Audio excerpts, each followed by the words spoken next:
नमस्कार बालमित्रांनो, आज आपण बघणार आहोत इयत्ता दुसरी विषय मराठी घटक चतुर हिराबाई।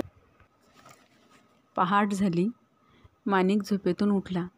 बाहेर पाहिले, 2 बैलांपैकी एकच बैल दिसला। माणिकने बायकोला हाक मारली।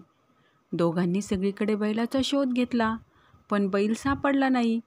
दुसरा बैल चोरीला गेला होता। माणिक व माणिकची बायको हिराबाई बैल बाजारात गेले। अचानक हिराबाई ओरडली, "अहो, हा पहा आपला बैल, चोर सापडला!" आवाज ऐकून चोर घाबरला। तसे न दाखवता तो बोलला, "हा बैल माझाच आहे."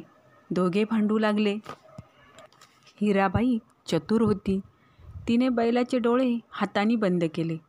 चोराला विचारले, "बैलाचा कोणता डोळा अधू आहे ते सांग." बरोबर सांगितले तर बैल तुझा.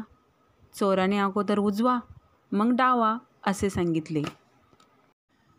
हिराबाईने हात बाजूला केला। बैलाचा कोणताही डोळा अधू नाही असे दिसले।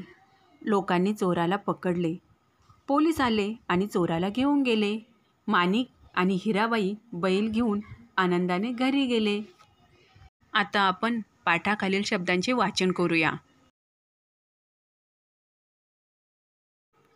पुढे दिलेल्या वाक्यांचे मोठ्याने वाचन करा आणि वहीमध्ये लिहून काढा। धन्यवाद।